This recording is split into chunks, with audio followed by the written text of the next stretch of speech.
Women जी जीअं तव्हां ॻाल्हि कई त जेके आहिनि मल्टीटास्क हूंदियूं आहिनि, ॾिठो वञे थो त यूनिवर्सिटीज़ हेतिरियूं आहिनि इदारा, उन्हनि यूनिवर्सिटीज़ में VCs जेके आहिनि उहे फीमेल तमामु घटि आहिनि, न हुजणु बराबरि। इन्हनि जो को ख़ासि सबबु? ॾिसो, हिकिड़ो वॾो सबबु त इहो आहे त जेका बि वाइस चांसलर जी अपॉइंटमेंट आहे that is very much political. Unfortunately मां कॾहिं बि न चई सघंदसि त को वाइस चांसलर 100% प्योर मेरिट ते आयो आहे। तव्हां मेरिट जे बावजूदि तव्हांखे पॉलिटिकल बैक खपे थी। ऐं जेका बि औरतूं बड़ी मुश्किल सां गिलास सीलिंग टोड़े कुझु यूनिवर्सिटियुनि में हाणे आयूं आहिनि। जीअं वुमेन यूनिवर्सिटी आहे, हुन में फीमेल वाइस चांसलर आहे, जेका नुसरत भुट्टो यूनिवर्सिटी आहे। ऐं कुझु स्ट्रांग पॉलिटिकल बैकग्राउंड वारियूं औरतूं बि वाइस चांसलर लॻनि पियूं। कुझु पॉलिटिकल बैकग्राउंड न आहे त कुझु ॿियो बैकग्राउंड आहे। त ईअं 100% मेरिट ते अगरि वाइस चांसलर अपॉइंट थींदा हुजनि, जंहिंजे करे काफ़ी औरतूं अप्लाई कोन कंदियूं आहिनि। इवन मां वाइस चांसलर जे लाइ कंहिं बि पोज़ीशन लाइ अप्लाई कोन कंदी आहियां। हिकु त मां पंहिंजी मेरिट इस्टेब्लिश कयां, उन खां पोइ मां लॉबिंग कयां पंहिंजी शॉर्ट लिस्ट थियण लाइ, उन खां पोइ मां को चङो तगड़ी सिफ़ारिश अचां त चीफ मिनिस्टर ताईं पहुचे। ऐं उन खां विच में बि इन बिटवीन ॾाढा मरहला आहिनि जेके मूं ॾिठा आहिनि। त एट द एंड मूंखे इहो महसूसु थियो त एॾो टायरिंग प्रोसेस खां पोइ अगरि मां कुर्सीअ ते वेहंदसि त कंहिंखे ख़ुशि कंदसि? जेके मुंहिंजे बैक ते बीठा, जन मुंहिंजे लाइ लॉबिंग कई, जन मुंहिंजे लाइ फ़ोन कई, जन मुंहिंजे लाइ कुझु ॿी ॻाल्हि ॿोल कई, त मां एतिरनि माण्हुनि खे ख़ुशि कंदसि त पोइ पंहिंजे वर्क कल्चर ते त मूंखे कंप्रोमाइज़ ई करिणो पवंदो न। तंहिंजे करे जेकॾहिं मूंखे इहो अहसासु थी वञे त हिकिड़ो 100% तव्हां तसवुरु त कयो, सर्च कमेटी में जेके मेंबर वेहनि पिया, सर्च कमेटी केतिरी त मफ़लूज सर्च कमेटी आहे जेका असांजे वाइस चांसलर खे शॉर्ट लिस्ट कंदी आहे। ऐं जेके वाइस चांसलर शॉर्ट लिस्ट कंदी आहे, जेके अपॉइंट थिया आहिनि, मूं पहिरें बि लिखियो हिकिड़े वाइस चांसलर लाइ त मुंहिंजो ई कंहिं थाणे ते जेको लॻंदो आहे सिपाही, उन जा बि कुझु स्टैंडर्ड ऐं मर्यार हूंदा आहिनि। तव्हां यूनिवर्सिटी में वाइस चांसलर लॻाए था छॾियो ऐं पोइ चओ था असांखे ख़बर कोन्हे, पोइ CM तकिरो थो करे त मां हटाए नथो सघां। भई तव्हां लॻाया छो अहिड़ा माण्हू? तव्हां बैकग्राउंड चेक कयो आहे? तव्हां चेक छा था कयो वाइस चांसलर जी अपॉइंटमेंट थियण खां पहिरीं? त छा हुनजी क्वालिफिकेशन आहे, 10 साल तजुर्बो आहे, उन ते इंक्वायरियूं केतिरियूं अचियूं, उन में हरासमेंट जा केतिरा केस शामिल हुया, उनजो जेको आहे सो मॉरल ग्राउंड्स कहिड़ा, उनजी अकेडमिक अचीवमेंट। हिन महिल जेको जॾहिं को higher education commission research compulsory कई आहे, त जेको रिसर्च जे फील्ड में हर माण्हू जी कंपल्शन थी वई आहे। ऐं research is now became an art, it's not science. Paper writing is an art, it's not science. हाणे माण्हू हिकिड़ी रेस में पियल आहिनि। पेपर राइटिंग जा अॻे त पोस्टिंग लाइ फाइनेंसर खपंदा हुआ न। अॻे त तव्हांखे का पोस्ट खपंदी हुई, फाइनेंसर खपंदो हो। बोर्ड जो चेयरमैन लॻणो आहे, फाइनेंसर खपे। VC लॻणो आहे, फाइनेंसर खपे। ऐं फाइनेंसर ईंदा आहिनि मूं ॾे, मैडम तव्हां राज़ी थियो, असां वेठा आहियूं। त भई मां छो राज़ी थियां त तव्हां ख़र्चु कयो, पोइ तव्हां ख़र्चु कंदो त वठंदव कंहिंखां? त जेको बि असां वटि अचे थो, ॾाढो सिस्टम असांजो इन महिल एतिरो त कॉम्प्लिकेटेड आहे। कुझु माण्हू आहिनि, हीअं नथी चवां 100% माण्हू करप्ट आहिनि, 100% माण्हू इन सिस्टम में कुझु चङा माण्हू नेविगेट करे था वञनि, बाय लक करे था वञनि, या उन्हनि जी रेपुटेशन एतिरी स्टीड आहे त उन्हनि खे रिजेक्ट करणु एॾो आसानु कोन्हे को। कुझु माण्हू आहिनि अटे में लूणु बराबरि आहिनि, जेके सस्टेन कनि था, सर्वाइव कनि था ऐं उहे अचे था वञनि। बाक़ी मोस्ट ऑफ द टाइम त इहो एॾी वॾी आहे। सो इन जे करे ॾुखियो आहे त इन सॼे सिस्टम में तव्हां पाण खे कयो। ऐं जेका सर्च कमेटी पहिरीं जेका ठाही वञे थी, उन में बि ॾिठो वञे थो रिटायर ब्यूरोक्रेट सर्च कमेटी जा मेंबर आहिनि, एक्सपर्ट खयां था वञनि वाइस चांसलर जेके 15 साल पहिरें रिटायर थियल आहिनि। पोइ हायर एजुकेशन कमीशन जो सेक्रेटरी आहे, हायर एजुकेशन कमीशन जो चेयरमैन आहे, सेक्रेटरी बोर्ड यूनिवर्सिटीज़ आहे, 5 सेक्रेटरी वेहनि था। अकेडमिशन्स कहिड़ा आहिनि इन सॼे चकर में, जेके तय कंदा त असां अकेडमिकली केॾा साउंड आहियूं, एडमिनिस्ट्रेटिवली कहिड़ा साउंड आहियूं, असां मोरली असांजी डिसीशन मेकिंग, असांजी टाइम मैनेजमेंट, एतिरा आहिनि की परफॉर्मेंस इंडिकेटर्स जेके KPI चवंदा आहियूं, उहे कीअं तव्हां तय कंदो त हीउ माण्हू वाइस चांसलर थियण जे लाइक़ु आहे या हीउ लाइक़ु न आहे। त हीउ पूरो प्रोसेस ई ॾाढो फॉल्टी आहे। ॿाहिरि ईअं थींदो आहे त सेनेट जा जेके बि मेंबर हूंदा आहिनि, छो जो उहे सभु प्रोफेसर हूंदा आहिनि, उहे एप्लीकेशन कॉल कंदा आहिनि from the eminent scholars. Eminent scholars खे उहे प्रोफेसर्स इवेल्युएट कंदा आहिनि, उहे शॉर्ट लिस्ट कंदा आहिनि, पोइ उहो असांजो वञी वाइस चांसलर लॻंदो आहे। हिते ईअं थोरी थींदो आहे त तव्हां पाण में वेही ऐं देगड़ी चाढ़ियो, पोइ फलाणो फलाणे जो माण्हू आहे, फलाणो फलाणे जो माण्हू आहे, पोइ जंहिंजी सिफ़ारिश तगड़ी उहो नंबर 1, जंहिंजी घटि उहो नंबर 3। अच्छा मैडम, ॾिठो वञे त तव्हां हेतिरो कुझु करण खां पोइ मोस्टली तव्हां ते तनक़ीद थींदी आहे, कॾहिं मीडिया ते, कॾहिं जनरली, कॾहिं सोशल मीडिया ते।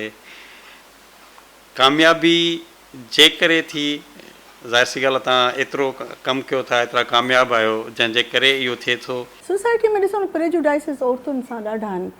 हिकिड़ो त मां चवंदी आहियां मां डबल सफ़र कंदी आहियां। हिकिड़ो मां औरत आहियां, ॿी मां कास्ट में मलाह आहियां। असां वटि कास्ट हायरार्की मूं ॾिठी आहे, मूं भोगी आहे। माना जंहिं तरीक़े सां मूंखे, मां चवंदी आहियां त जेकॾहिं मुंहिंजे कास्ट जे पोयां शाह लॻल हुजे न, 100 दफ़ा माण्हू सोचींदा त इहा गार हिन माई खे ॾियूं या न ॾियूं। सिंधी समाज कास्ट ते ॾाढो डिवाइडेड आहे। हुननि खे लॻंदो आहे हीअ लोअर कास्ट सां बिलोंग कंदड़ मायूं आहिनि, इहे हूंदियूं अहिड़ियूं, इहे आहिनि अहिड़ियूं। छो जो पूरा ज़िंदगी जा अलाए केतिरा साल त मां इन्हनि रवैयनि खे फेस कयो आहे। जॾहिं हू न मुंहिंजी क्वालिफिकेशन ॾिसंदा, न मुंहिंजी शक्ल ॾिसंदा, हू इहो ॾिसंदा त इहा इन क्लास जा। असां जहिड़े तबिके मां जेके औरतूं निकिरनि थियूं न, उन्हनि खे तबकाती त पंहिंजो हिकिड़ो वॾो जबर आहे जंहिंखे असां सभु फेस था कयूं। पर सिंध में जेको ज़ात जो जबर आहे, कास्ट जो जबर आहे, उन ते केरु कोन थो ॻाल्हाए। त जेके हेठी कास्ट, जंहिंखे सम्झो वञे थो कास्ट हायरार्की में, उतां जेके मर्द निकिरनि था, उन्हनि खे ई अलाए कहिड़े तरीक़े सां फेस कयो वञे थो। बीइंग अ फीमेल, जेको मूंखे फेस करिणो पियो आहे न, हिकिड़ो वॾे में वॾो सबबु असांजी जेको माइंड सेट आहे माण्हुनि जो, हिकिड़ो वॾो सबबु। ॿियो औरत हुजणु हिकिड़ो वॾो सबबु आहे। टियों पावर खे, जीअं मूं त सम्झो न, डायलॉग पसंदि कोन्हे। पावर टोटल सबमिशन चाहींदो आहे। ऐं जेको औरत ॻाल्हाए थी, इवन मर्द बि जेको ॻाल्हाईंदो आहे उहो प्राइस पे कंदो आहे। पर हिकिड़ी औरत ॻाल्हाए थी त मुआशरे जी रेंज जेका आहे न, मल्टीप्लाए थी थी वञे। माना हिकु त असांजे वटि समाज में त औरत लाइ चयो छा वेंदो आहे, टके जी माई। असां त टके जूं समाज असांखे करे छॾियो आहे न। औरत खे किथे समाज हिकिड़ो फ़र्द जो स्टेटस ॾिनो। असां इन रवैये जे ख़िलाफ़ु ई विढ़ूं पिया। ऐं जंहिं समाज जे खे असां चऊं पिया त इहो बाइस्ड आहे, जंहिं समाज वटि औरत जो इज़त कोन्हे का, औरत लाइ तहफ़ुज़ कोन्हे को, औरत खे जीअण जो हक़ु नथो ॾिए, भला उहो समाज मूंखे तमगा त कोन ॾींदो, सर्टिफिकेट त कोन ॾींदो, गारियूं ॾींदो न। तंहिंजे करे जंहिं समाज, जंहिं रवैये लाइ मां विढ़ां पई, उन रवैये खां मूंखे कहिड़ी करेक्टर सर्टिफिकेट खपे पियो, उन रवैये खां कहिड़ो मूंखे एप्रिसिएशन सर्टिफिकेट खपे पियो। ऐं ॿियो उन में वॾो सबबु मुंहिंजी यूनिवर्सिटी पॉलिटिक्स जो बि आहे। जीअं त यूनिवर्सिटी पॉलिटिक्स में, ईअं सिंधी यूनिवर्सिटी जे हिस्ट्री में कॾहिं बि अहिड़ो ईअं न थियो त का फीमेल लीडरशिप हुजे। ऐं फीमेल लीडरशिप सां गॾोगॾु ईअं कॾहिं कोन थींदो आहे। सदाईं यूनियन्स जेके हूंदियूं आहिनि, उहे हमेशह पराए घर खां तहरीक शुरू कंदियूं आहिनि। जे चवंदा आहिनि हण हुनखे धीउ खे त नुंहुं सम्झे न, स्ट्रेटेजी इहा हूंदी आहे। मूंसां अनफॉर्चुनेटली ईअं थियो त मुंहिंजी हेड ऑन कोलियन थी। मूंखे डायरेक्ट मज़हर सिद्दीकी जहिड़े वाइस चांसलर खे, जंहिंजी media management one of the best media manager हो मज़हर साहबु, छो जो हर सहाफ़ीअ जो फेवरेट वाइस चांसलर हो उन दौर में। ऐं उन ते कॾहिं का तनक़ीद ईंदी कोन्हे। ऐं जंहिं तरीक़े सां असां वटि सिंध में सहाफ़त हलंदी आहे, उहो तव्हां मूंखां बहितरु ॼाणो था। जेको जंहिं वटि जेतिरो नाणो आहे, उहो एतिरो पंहिंजो मीडिया मैनेजमेंट कंदो आहे। सॼी इज़ ऑल अबाउट मनी आहे। भई मूं वटि बि हुजनि हा की 5 लख त मां 5 मीडिया इन्फ्लुएंसर हायर करे छॾियां, वाह वाह लॻी पई हुजे हा। मोबाइल हार्वेस्टिंग ते जेके आहिनि से स्टेटस शेयर थी वञनि हा। तव्हांखे ख़बर आहे सभु कुझु छा थो हले पियो, कीअं पियो थिए। प्रॉब्लम इहो हो त हिकु त मुंहिंजो कमु कोन हो त मां मीडिया मैनेजमेंट कयां। मुंहिंजो कमु कोन हो त मुंहिंजो जेको मां पंहिंजी इमेज बिल्डिंग ते फोकस कयां। मुंहिंजो कमु हुयो त मां माण्हुनि जा जेन्युअन इशूज़ जेके आहिनि उहे हाईलाइट कयां। मुंहिंजो कमु हो त सिंधी यूनिवर्सिटी अंदरि अकेडमिक पीस जी मां ॻाल्हि कयां। जॾहिं मां प्रेसिडेंट सेक्रेटरी सूटा थी हुयसि, उन साल यूनिवर्सिटी में 4 मर्डर थिया। ऐं जॾहिं असां हेॾी ड्रुगी तहरीक हलाई, उन तहरीक खां पोइ अॼु ॾींहं ताईं माना यूनिवर्सिटी में अकेडमिक जेको माहौल आहे, हिकु बि क्लास जो बाइकाट शागिर्दनि जी तरफ़ां कोन थींदो। भली असांजे माण्हुनि जी शॉर्ट मेमोरी आहे, असांखे क्रेडिट न ॾियनि, असां टर्मिनेट थिया हुआसीं, पर सभिनी खे ख़बर हूंदी त असांजो चोथों नुक़्तो हो त टीचर्स स्टूडेंट यूनियन बहाल कयो। असांजो नुक़्तो हो त वाइस चांसलर हटायो, पर असांजो गॾोगॾु नुक़्तो हो त रेंजर्स हटायो, स्टूडेंट यूनियन बहाल कयो ऐं अकेडमिक पीस कयो, अमन ॾियो असांखे कैंपसिस जे अंदरि। ऐं उन सॼे नुक़्ते जे नतीजे में असां टर्मिनेट थियासीं। पर एट द एंड असांजी सक्सेस इहा आई त बाइकाट कल्चर असां एंड कराइण में कामयाबु हुआसीं। असां ॾाढो सक्सेसफुली अकेडमिक जेको प्रोसेस हलायो। जॾहिं असां हिते अपॉइंट थिया हुआसीं, यूनिवर्सिटी जे बसुनि में बंदूक बरदार अॻियां सिपाही वेंदो, पोइ बस हलंदी। हाणे यूनिवर्सिटी में को बंदूक बरदार कोन थो रहे। असांजी जेॾी महिल गिला कनि था न, त पोयां बैकग्राउंड में जेको जंहिं वक़्तु साइट कयो थो वञे त यूनिवर्सिटी जो बहितरीनु टाइम हो 2010 या 2000 बिफोर 2010, उन वक़्तु सिपाही गॾु वेंदा हर यूनिवर्सिटी जे बस सां ऐं बसुनि ते रस्ते सां फायरिंग थींदियूं हुयूं, माण्हू बसुनि में अचण खां टुजंदा हुआ नौजवान, हॉस्टलुनि ते फायरिंग थींदियूं हुयूं। त इहो सॼो माहौल लाइ असां ई हिन खे as a teaching community highlight कयो, सेंसिटाइज़ कयो, पॉलिटिकल पार्टियुनि सां इंटरेक्शन कई, उन्हनि खे रियलाइज़ करायो त इहो कल्चर ख़तमु थियणु घुरिजे। त इहो असांजो हिकिड़ो कंट्रीब्यूशन रहियो। उन दौरान वाइस चांसलरनि सां डेफिनेटली हिकिड़ो वाइस चांसलर अचे थो ऐं यूनिवर्सिटीअ जे अंदरि हिकिड़ो मर्डर थी थो वञे त who is responsible, wise chancellor is responsible. उनजे ख़िलाफ़ु बीठासीं ऐं अॼु बि मूं वटि अख़बारुनि में उहे कालम पियल आहिनि, जिन माण्हुनि खां कालम लिखाया विया ऐं सभु हिकिड़ी कतार में बीठा हुया ऐं उन मां केतिरनि कहिड़ियूं नौकरियूं वरितियूं नज़ीर मुग़ल साहिब खां। अॼु बि तव्हां वञी पना खणी ॾिसो त कंहिंजो पुटु, कंहिंजी धीउ, कंहिंजी भाॼाई, कंहिंजी नुंहुं वेठी आहे। इहे मीडिया मैनेजमेंट पिया कनि, इहे क्रिटिसिज़म पिया कनि न, जी बिल्कुलु इहे ई लिखी रहिया हुया न जेके बेनिफिशरी हुया। उन्हनि अगरि मूं त तनक़ीद कई त मां नथी सम्झां त उनजे तनक़ीद जो को मुल्ह आहे। इवन हींअर रिसेंटली जेको आहे जीअं मीडिया मैनेजमेंट सां तव्हां ॻाल्हि कयो था, त रिसेंटली जेको आहे को बि वेही करे कंहिं प्रोग्राम में चए थो त जेको आहे मां जॾहिं यूनिवर्सिटी में हुउमि त हे थी वियो, हे थी वियो। ॾिसो हाणे जेके जंहिं फ़र्द ॾांहुं तव्हां इशारो करे रहिया आहियो उन खां तव्हां सभु छा, पर पूरी कराची यूनिवर्सिटी, पूरी सिंध चङी तरह वाक़ुफ़ु आहे।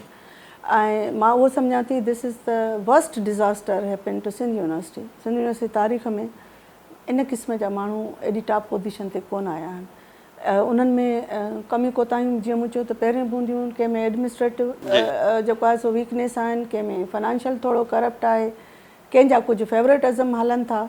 पर हिन क़िस्म जो पैकेज जेको असां भोॻियो, जेको गुज़री वियो, इहो पंहिंजे नोयत जो पाण हिकिड़ो मिसाल हो। इहो पंहिंजे नोयत में पाण अंजुमन शमी मारा शबनम पंहिंजो पाण में ई हो, असां हुनजे बारे में कुझु चई नथा सघूं।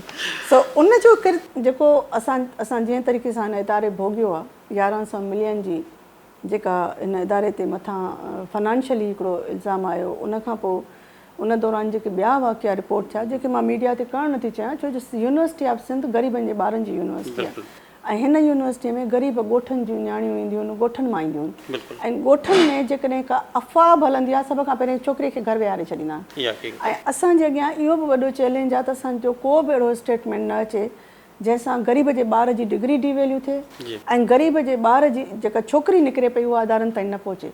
सो उन जेको बि दौरु आयो, असां पंहिंजे पूरी सचाई सां उन दौर खे उन्हनि शयुनि खे कंसर्न फॉर्म्स ते जेके बि फोरम हुया उन्हनि ते असां वाक़ो कयो। इवन एसि ताईं जो वज़ीर आला सिंध पाण हिकिड़ी जेका आहे सा खुले जलसे में कन्फेस कयो त असांखां ग़लती थी त असां अहिड़ा माण्हू वाइस चांसलर मोकिलिया ऐं असां करप्ट माण्हू असां हटाए न सघियासीं, हाणे असां उनखां वधीक कहिड़ी गवाही ॾींदासीं। पर हिकिड़ी जेका मिसमेनेजमेंट जंहिं तरीक़े सां मीडिया मैनिपुलेट थिए थो ऐं माण्हू गड़ा मुर्दा खणी था अचनि त उहो चवंदा न आई ज़ंजीर की झनकार ख़ुदा ख़ैर करे। त इहो जंहिं इंटरव्यू करायो आहे ऐं जंहिंजे फरमाइश ते थियो आहे त मूंखे त ज़ंजीर जी झनकार नज़र पई अचे। वरी तव्हां ॾिसंदव तरफ़न अमल अलाए छा पई करे, पर सूरत हाल ॾिसूं था छा थी थिए। अच्छा, असां इहो बि तव्हां खां पुछणु चाहींदासीं जेके वुमेन्स जा इशूज़ हूंदा आहिनि डिफरेंट क़िस्म जा यूनिवर्सिटी खां ॿाहिरि सोसाइटी में, कई अहिड़ा जेके इशूज़ आहिनि, कारोकारी आहे या अहिड़ो, त उन्हनि खे तव्हां कहिड़े तरीक़े सां जेको हल कंदा आहियो या उन लाइ कहिड़ा कहिड़ा एक्शन खणंदा आहियो? ॾिसो, इहो त ज़िंदगीअ में हिकिड़ो ई एक्टिविज़म आहे जेको मां ॾाढो प्राउडली ओन कंदी आहियां। उहो वुमेन राइट्स जो हवाले सां जेको असां कमु कयूं पिया वुमेन एक्शन फोरम जे प्लेटफॉर्म ते। पर इन खां पहिरियों बि जॾहिं असां यूनिवर्सिटी में पढ़ंदा हुआसीं, 1993 जी ॻाल्हि आहे, त उन वक़्तु असां हिकिड़ो यूनिवर्सिटी में अमर सिंधू ऐं असां मिली हिकिड़ो अदियूं फोरम ठाहियो हुयो ऐं उन फोरम जे प्लेटफॉर्म ते असां औरतुनि जे हवाले सां जेके इशूज़ हुया ऐं असां उहे इशूज़ जेके से खणंदा हुआसीं। त पोइ बाद में असांखे महसूसु थियो त असांखे हिकिड़ो अञा वधीक जामे फोरम खपे जेको पाकिस्तान जे सतह ते असां कमु कयूं। उन्हनि इशूज़ जे हवाले सां असां बेसिकली वुमेन एक्शन फोरम हिकिड़ो प्रेशर ग्रुप आहे जेको हाईलाइट कंदो आहे शयुनि खे जेके इशूज़ थियनि था। जॾहिं असां सिंध में कमु करणु शुरू कयो त जेको वेफ जो किरदारु हो उहो मज़ामती हुयो। वेफ जो घणो फोकस जेको कानून जेके एंटायर वुमेन लेजिस्लेशन थी जंहिंमें औरत जी गवाही अधु हुजे, हुदूद ऑर्डिनेंस हुजनि, ज़िया जे दौर में त वुमेन एक्शन फोरम उनखे चैलेंज कयो ऐं उन्हनि जो घणे क़दुरु जेको कमु हूंदो आहे engagement with policy makers, government, international funding agencies. जॾहिं असां सिंध में आयासीं त असांखे महसूसु थियो त असांखे त माण्हुनि सां एंगेज थियणो आहे। असां गवर्नमेंट सां ऐं रियासतुनि सां या हुकुमराननि सां एंगेज थियणु त ॾाढो आसानु आहे। असां कंहिं बि होटल में को सुठो सेमिनार घुराए MPs MNA सां एडवोकेसी करे सघूं था, उहे सभु NGOs कनि पिया, पर असां लाइ हिन महिल वॾे में वॾो चैलेंज आहे त असां आम धरतीअ ते वेठल औरत सां एंगेज थियूं। पोइ असां हिकिड़ी पूरी कैंपेन कई जिरगा सिस्टम जे हवाले सां, असां वटि को रिसोर्सिस कोन आहे, ज़ीरो फंडिंग सां। अमर सिंधो जी हिकिड़ी मेहरान गाॾी हूंदी, असां 5 जेतिरा वेही सघंदा हुआसीं, उहा ड्राइव कंदी पंहिंजे पेट्रोल ते करे। असां केॾी महिल सखर में को सुञाण वारो उनजे घर रहियासीं, केॾी महिल शिकारपुर उते वियासीं। ईअं असां पूरी सिंध में कॉम्प्रिहेंसिव हिकिड़ी मोबिलाइज़ेशन कई, माण्हुनि खे ॿुधायो त ईअं वुमेन एक्शन फोरम आहे, ऐं इन जे प्लेटफॉर्म तां हाणे ऑटोमेटिकली असांखे 100,000 इन औरतूं माण्हू मर्द पाण अप्रोच कंदा आहिनि त हीअ असांजे पाड़े में थिए पियो। ऐं घणे क़दुरु सभ खां वधीक जेको असांखे इन में जेका मदद रही आहे, जेके नंढनि शहरनि में सहाफ़ी आहिनि, जेके पाण आवाज़ु बुलंद करे सघंदा आहिनि, उन्हनि खे उते चैलेंजिस हूंदा आहिनि, उहे असांखे इंफॉर्म कंदा आहिनि त हिते हिन औरत सां हीअ थी रहियो आहे, हिते कारी थी मरी वई आहे, हिते लाश मिलियो आहे, हिते FIR दर्ज नथी थिए। उन्हनि सभिनी केसिस खे असां परसू कंदा आहियूं। ऐं असांजी जेका डेटा कंपाइलेशन आहे या असांजे जेके कॉन्टेंट्स आहिनि उहे ॾाढा ऑथेंटिक आहिनि। ऐं तव्हांजे साम्हूं आहे त 15 साल थी चुका आहिनि इन सॼे हिन में। ऐं असां सम्झूं था त जंहिं दौर में फेमिनिज़म या फेमिनिस्ट हिकिड़ो ठठोल हूंदी, असां उन दौर में ठठोल जो शिकार थियासीं ऐं तहमतूं लॻियूं। फेमिनिज़म जो मतिलबु सम्झो वेंदो त बदकिरदार औरतूं फेमिनिस्ट आहिनि। ऐं हाणे केतिरा ई मर्द प्राउडली चवंदा आहिनि असां फेमिनिस्ट आहियूं। भई जॾहिं असां 15 साल पहिरियों फेमिनिस्ट हुआसीं त अछूं था हुआसीं, हाणे तव्हां असां जहिड़ा अछूं अथई थियो त 15 साल महिनत छो पिया करायो। सो एनीवे त हाणे कम अज़ कम समाज में जेको इहो सॼो औरतुनि जे या सिंफ़ी बराबरीअ जी जेका ॻाल्हि आहे, उहा हाणे को बि अहिड़ो मर्द पर पुट भले उहो प्रैक्टिस न कंदा हुजनि, पर उन खां इनकार नथा कनि। ऐं 15 सालनि जी असांजी अचीवमेंट आहे त माण्हू सिंफ़ी बराबरी जी ॻाल्हि कनि था ऐं औरतुनि जे हक़ुनि खे मञनि था। त उहे हाणे एतिरे क़दुरु जो जमायत इस्लामी वारा बि औरतुनि जा जुलूस कढनि था। त इन मां अंदाज़ो लॻायो त औरतुनि जे हक़नि जे हवाले सां जेका कंहिं दौर में टोक हूंदी, कंहिं दौर में ठठोल कई वेंदियूं, करनि चश्मनि वारियूं मायूं, वार कटियल मायूं, माना अहिड़ो कहिड़ो मश्करी न हूंदी जेका ठाही वेंदी। पर एट द एंड जंहिं पोज़ीशन ते 15 साल पहिरियों असां हुआसीं, 15 सालनि खां पोइ तव्हांखे केतिरा ई माण्हू उन ई पोज़ीशन ते नज़र ईंदा। तव्हांजो हिकिड़ो जेको आहे हैदराबाद में वॾो इवेंट जंहिंजो ज़िक्र कयो अयाज़ मेलो, इन जो तव्हांजो ज़हन में ख़्यालु कीअं आयो ऐं इहो प्रोग्राम कीअं शुरू थियो, इन में कहिड़ियूं कहिड़ियूं जेके मुश्किलात आयूं ऐं अॼु ताईं उहो कामयाबी जा जेके रिकॉर्ड अञा वधीक टोड़ींदो थो वञे। इहो अयाज़ मेले जे हवाले सां मां तव्हांखे थोरो ॿुधाईंदी हलां त 2002 में जॾहिं मां 2000 में जॾहिं मां हिते MPhil कंदी हुयसि यूनिवर्सिटी ऑफ सिंध में, त शेख अयाज़ जे हवाले सां हिकिड़ो कराची में प्रोग्राम थियो 98 में शायदि, हीअ गीत उञायल मोरनि जा, जंहिंमें शीमा करमानीअ पहिरियों दफ़ो डांस परफॉर्मेंस कई हुई। त उन प्रोग्राम खां पोइ असां स्टूडेंट हुआसीं, असांजे ज़हन में आयो त असां सिंधिया लाजे में, अॼु बि सिंधिया लाजे में हुनजी रिकॉर्डिंग कयल हूंदी प्रोग्राम जी। अमर सिंधू मां ऐं असां चंदो कयो। कंहिं टीचर मूंखे अॼु बि यादि आहे, मैडम सर इमदाद असांखे 500 रुपया हुन टाइम ते चंदो ॾिनो। असां बस में चढ़ी हितां कराची वियासीं, ख़ुदा बश कबड़े खां तस्वीरूं वरितियूंसीं, हमेशह वांगुरु सिंधियाला जी असांखे मुफ़्त में मिली, पैनल्स वरितासीं, तस्वीरूं डिस्प्ले कयूंसीं। ऐं असां पर्सनली वियासीं, रसूल बेश पली जॾहिं वियासीं, अब्दुल वाहिद आरी सर ॾे वियासीं, मोहम्मद इब्राहिम जो हेॾे वियासीं, त असां शेख अयाज़ जो हिकिड़ो प्रोग्राम पिया कयूं। बैदल मसूर खे चयोसीं त तव्हां अचो परफॉर्म कयो, ऐं असां नंढड़े लेवल ते शेख अयाज़ जो असां प्रोग्राम कयो सिंधियालाजीअ में। उहो ॾाढो कामयाबु प्रोग्राम थियो। असांखे ज़हन में एतिरो अंदाज़ो न हो त इहो एॾो कामयाबु थींदो। असां त स्टूडेंट, मां student summer Sindhu faculty member हुई, ऐं उहो पहिरियों दफ़ो जो मूंखे प्रोग्राम जी कंपेयरिंग कई, होस्ट कयो, छो जो असां वटि होस्ट करण लाइ को माण्हू कोन हो। इन त को चॉइस मां कयोसीं, हाणे चयो प्रोग्राम त करे छॾियोसीं, सिंधियालाजी बि मिली वई, शागिर्दनि 500 कंहिं 200 ॾिना, वॉलंटियर बि थी विया उन टाइम ते। कुझु हिन महिल असांजा फैकल्टी मेंबर आहिनि, डॉक्टर बुशरा शेख आहे ऐं शबाना आहे, इंफॉर्मेशन ऑफिसर आहे, उहे असांजा वॉलंटियर थिया।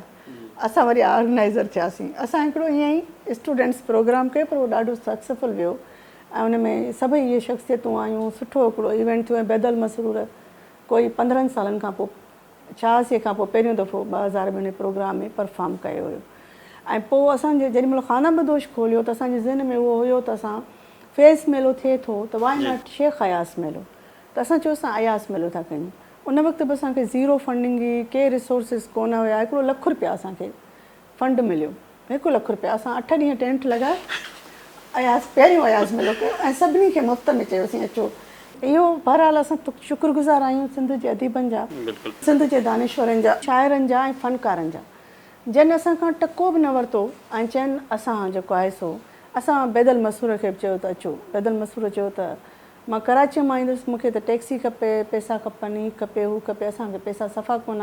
₹1 लख मां टेंट ॾियूं या असां ₹1 लख मां फ़नकारनि खे ॾियूं ऐं जेके साज़ंदा हुया उन्हनि खे ॾिनोसीं। उन मेले में सभिनी फ़नकारनि मुफ़्त में ॻायो। शफ़ी फ़क़ीर मुफ़्त में थर मां आयो, ॻाइणु आयो, कंहिं बि असांखां रुपयो न वरितो। ₹1 मां रुॻो 75,000 टेंट जा ॾिनासीं, ॿिया 25,000 असां जेके साज़ंदा हुआ इन्हनि जा 8 ॾींहं असां मेलो कयो विदाउट एनी फंडिंग। चांहियूं वायूं असां पंहिंजे खीसनि मां पियारियूं पे माण्हुनि खे। अंदरि हिकिड़ो हाल हो, उन में मेलो, राति ते नंढिड़ो हिकिड़ो स्टेज हो, उन ते बैदल मसूर जेॾी महिल परफॉर्मेंस करे वियो त उनखे ॾाढी ह्यूज हिकिड़ो मिलियो।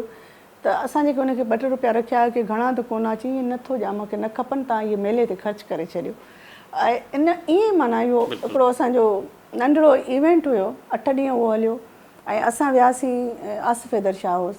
उन असांखे चयो तव्हांखे मां इहो कराए थो ॾियां अरेंजमेंट। सुहाई खे असां रिक्वेस्ट कई त असांखे मुफ़्त में परफॉर्म करणु अचे, असां वटि पैसा कोन। ईअं माना हिकिड़ो पूरो ग्रुप हो माण्हुनि जो जेको वॉलंटियरली आयो। अगरि उहे न अचनि हा पहिरें मेले में त शायदि क्रेडिट गोस त उन्हनि जेको वॉलंटियरली असां सां बीठा ऐं असांखे ॾिनो ऐं असांखे लॻो त असां बग़ैर कंहिं पैसे जे 8 ॾींहं वेठा आहियूं। असांखे ₹1 लख जे आसिरे 8 ॾींहं वेही रहिया आहियूं ऐं उहा ॿी ॻाल्हि ई त पोइ असांखे कर्ज़ लाहिणा पिया, पर टू बी ऑनेस्ट असां वेही रहियासीं न। पोइ ॿिए ॾींहं ते असां 7 ॾींहंनि जो कयो, ॿियो मेलो असां 7 ॾींहंनि जो कयो, पोइ असां 5 ॾींहंनि जो कयोसीं मेलो। ऐं हमेशह असां माण्हुनि खां फंड्स वठंदा हुआसीं। उन में अरेंजमेंट थोरी सादी हूंदी हुई, सादियूं शयूं हूंदियूं, पर क्वालिटी टाक हूंदी, उन ते कंप्रोमाइज़ कोन हुयो। पोइ ईअं तरीक़े सां आयास मेले पंहिंजा बेबी स्टेप्स खणंदे खणंदे हिकिड़ो सफ़र तय कयो ऐं हिकिड़ो इम्पैक्ट जनरेट कयो in the sense of intellectual and cultural input. हाणे मां चई सघां थी त हिकिड़ी इंटरनेशनल लेवल जी डिबेट थींदी आहे आयास मेले में।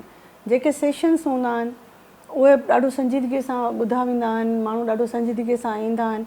ऐं ॿियो अयास मेले जेके न शेख अयास खे यकीननि कंहिं तारीफ़ जी ज़रूरत न आहे, न को असां चऊं था असां हुनखे इंट्रोड्यूस करायो आहे, पर शेख अयास ॼण त माण्हुनि जे मेमोरी मां विसरंदो पियो वियो।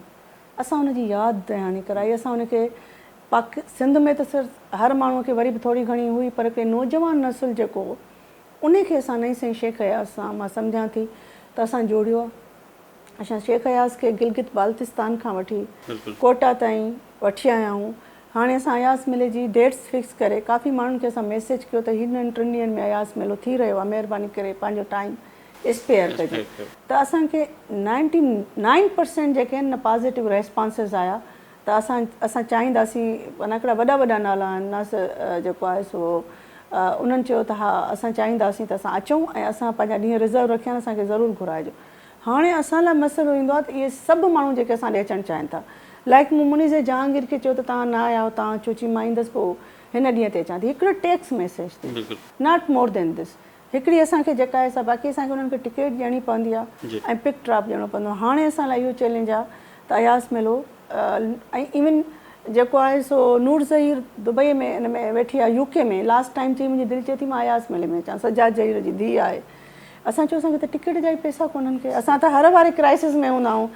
असांखे त माण्हू इम्प्रेशन ईअं लॻंदो आहे त अयास मेले खे सरकार तिजोरियूं खोले छॾियूं आहिनि, पर अयास मेले लाइ सरकार सिर्फ़ु वाणी जी तिजोरी थी वेंदी आहे, रुपयो करे कढंदी आहे। सो असांजो त गवाह तव्हां ई आहियो, सीरी 60 वारा, त असांजी हालत कहिड़ी थींदी आहे। सो सरकार खे जेका तिजोरी बंदि करणी हूंदी आहे न, ओॾी महिल अयास मेले ते बंदि थींदी आहे। 10 साल गुज़रिया आहिनि, हिकिड़ो डिकेड थियो आहे। ऐं मां सम्झां थी त हिकिड़ो उहो डिकेड बिलावल भुट्टो ज़रदारी जहिड़ो लीडर तव्हांजे स्टेज ते अचे, उनजे बावजूदि उनजी पंहिंजी सरकार अयास मेले जे लाइ ग्रांट न रखे। तव्हां तसवर करे सघो था त केतिरी स्ट्रगल आहे, केतिरो यू हैव टू जस्ट मूंखे लॻंदो आहे त पंहिंजे रूह खे रहिड़े असांखे इहो मेलो करिणो पवंदो आहे। छो जो असां अयास मेले लाइ जेके फंड्स रेज़ कंदा आहियूं, जेतिरो असांखे तकलीफ़ पहुचंदी आहे, जेतिरो असांखे मिंथूं करणियूं पवंदियूं आहिनि, ऐं जेॾी ॾुखियाई सां असां माण्हुनि खे अकोमोडेट कंदा आहियूं। असांजा अधु महिमान असांजे घरनि में हूंदा आहिनि, अधु गाॾियूं असांजूं हलंदियूं आहिनि, अधु माण्हुनि जा डेज़ जेके पोयां रहियल हूंदा आहिनि, जेके असां वटि ईंदा आहिनि, इन काइंड ईंदा आहिनि। अधु टिकेटूं असां पंहिंजे ओन था कराईंदा आहियूं। कंहिं माना मिसाल ॻाल्हि मां पंहिंजे भेणीअ खे चवंदी आहियां भई असांखे भला ही 2-3 टिकेटूं कराइजो, ही गाॾियूं जो असांखे। कंहिं ॿिए खे चयोसीं का हिकिड़ी हाणे हिकिड़ो टीचर आहे सिंधो चयो, उहो चयो त मां टिकेट ॾींदुसि। मूं चयो हाणे टीचरनि ताईं त टिकेटूं न चवण जो मक़सदु इहो आहे त इट्स वेरी डिफिकल्ट। असां लाइ फंड्स तमामु वॾो मसइलो आहे। असां कल्चर डिपार्टमेंट जा शुक्रगुज़ार ज़रूरु आहियूं त कल्चर डिपार्टमेंट समरी मूव कई असांजे ग्रांट लाइ, पर किथे सिंध गवर्नमेंट जे ग्रांट जे क्राइटेरिया में असां फिट न पिया थियूं। ऐं असांखे ख़बर आहे त असां दुनिया में किथे बि फिट कोन आहियूं, त सिंध गवर्नमेंट जे ग्रांट जे खाने में फिट कीअं थींदासीं। उन लाइ फिट थियण लाइ असांखे टंगूं ॿाहूं कंधु कपाइणो ई पवंदो। या त उते फिट थियूं या असां ईअं ई गिलिजी रुढ़िजी बिटाइजी वञां त टंगूं कमु करणु छॾींदियूं त सीने बल रुढ़ंदसि, सीनो छॾींदो त अखियुनि भर। इहो रुणा जो सफ़रु आहे जेको बाज़ारि दुनिया खे ॾाढो कामयाबी जो सफ़रु थो लॻे। इन सफ़र जे लाइ जेको असां टंगुनि ऐं सीने भर ऐं अखियुनि भर रिणूं था न, उहो केरु असां खां पुछे त असां कीअं था इहो पूरो कयूं ऐं कीअं असां चाहियूं था त शेख अयास मेले जो उहो मयार मेंटेन रहे। ऐं सॼे पाकिस्तान में एतिरे क़दुरु मूंखे यूके मां कुझु साथियुनि चयो त जॾहिं फेज़ मेलो हिते अचे सघे थो त तव्हां अचो, असां तव्हांखे फैसिलिटेट कंदासीं। मूंखे लाहौर मां बज़ में नाज़ जेको नज़ीर नाज़ जो पुटु आहे सैफला, उन मूंखे चयो तव्हां लाहौर अचो, असां तव्हां लाइ हिकु ॾींहं लाइ शेख अयास मेले जी तव्हांखे सपोर्ट कयूं था। मूंखे अफरासियाब खटक चयो त तव्हां गनी ख़ान ऐं शेख अयास जो मां प्रोग्राम कयो अथव, तव्हां पेशावर अचो। हाणे तव्हां सोचो त जेकॾहिं असांखे एप्रोप्रिएट ग्रांट हुजे, असांखे फंडिंग हुजे त असां इहो मेलो खणी उन्हनि खे वञी ॿुधाए सघूं था त भई सिंध में ऐं शेख अयास को सिंध आहे, जिते जिते शेख अयास वेंदो आहे उते सिंध वेंदी आहे। त जेकॾहिं असां सिंध जो कल्चर, अदब, आर्ट, लिटरेचर प्रोमोट करण में गवर्नमेंट ऑफ सिंध ऐं उन जा जेके एडवाइज़र आहिनि, उन खां पोइ उन सां गॾु एडवाइज़रनि सां गॾु जेके उन्हनि जा कन भरण वारा असांजा सॼणा आहिनि, अगरि इन सॼे प्रेजुडाइसिस मां निकिरी अचनि ऐं हिकिड़े इदारे खे प्रॉपर फंडिंग कनि त एट द एंड सिंध जे माण्हूअ जी प्रोजेक्शन आहे, सिंध जे अदब जी प्रोजेक्शन आहे ऐं सिंध जे लिटरेचर जी प्रोजेक्शन आहे। त असां लाइ चैलेंजिंग आहे, हर मेलो असां लाइ चैलेंज हूंदो आहे। अहिड़ो को बि मेलो न आहे जो करखणा लाहे सुख न सुता गॾु, कॾहिं वारो किसो आहे असांजा करखणा लहनि ई नथा। असां उहो ई जोगी रस्ते में उहे ई असांजे मथां कुता पिया भौंकंदा, उहे ई लठ हथ में असां हल मैडम असां चाहींदासीं प्रोग्राम जे जेको आहे ॻाल्हियूं त तव्हां असांजे करे करण ते त वॾा किसा आहिनि ऐं चाहींदासीं असां जे ऑडियंस खे तव्हां को अहिड़ो मैसेज ॾियो स्पेशली फॉर वुमेन त हू जेके ज़िंदगी जी कामयाबियुनि लाइ कहिड़ियुनि कहिड़ियुनि शयुनि जो ख़्यालु बि रखनि ऐं अॻिते कीअं वधनि। मां सम्झां थी त अॼु जे दौर जी जेका औरत मां हिन महिल ॾिसी रही आहियां, उहा हिकिड़े शऊर जे ॿिए ॾाके ते पहुती आहे ऐं ज़िंदगीअ में जेको कामयाबीअ जो वॾे में वॾो आहे त विक्टम प्ले खणणु ॾाढो आसानु आहे। असांजो हिन महिल जेको वॾे में वॾो ड्रॉबैक आहे, तव्हांजे प्रोग्राम जो वक़्तु त पूरो ई हूंदो, पर असांजे समाज खे विक्टम सां ॾाढी हमदर्दी आहे। जंहिं मूवमेंट ते हिननि ॾिठो त अरफाना मला जे अखियुनि में ॻोढ़ा आहिनि, सॼो समाज ऊंधो थी किरी पवंदो। गुल न मिलंदा जेके मुंहिंजे क़बर में विझनि त अरफाना मला, पर जेकॾहिं जंहिं लम्हे ते ॾिसंदा त अरफाना मला जे मुंहं ते मुर्क आहे ऐं टहक आहे, त इहो समाज, तंहिंजे करे मां औरत खे इहो मैसेज ॾींदसि त पंहिंजा टहक, पंहिंजूं मुर्कूं, don't play victim, be a survivor, survive कयो, टहक जो खिलो, पंहिंजी ज़िंदगी, पंहिंजी नाकामी बॉन कयो, पंहिंजी कामयाबी बॉन कयो, पर विक्टमहुड प्ले खणणु जेको आहे न कॾहिं बि न कयो। विक्टम लाइ तव्हांखे ॾाढा ख़िताब मिलंदा, एज़ाज़ मिलंदा, सिंध जी न्याणी थी वेंदव, सिंध जो हे थी वेंदव, पर उहो उन सॼीअ सां तव्हां कॾहिं बि कंहिं रस्ते ते कंहिं उन ते मंज़िल मक़सूद ते तव्हां तारीख़ जे धूड़ में गुम थींदा वेंदव। अहिड़ा कई किरदार तारीख़ जे धूड़ में गुम थी विया ऐं थियण वञी रहिया आहिनि। तंहिंजे करे at the end B a survivor, don't be a victim. Thank U madam, तव्हांजो क़ीमती वक़्तु वरितोसीं।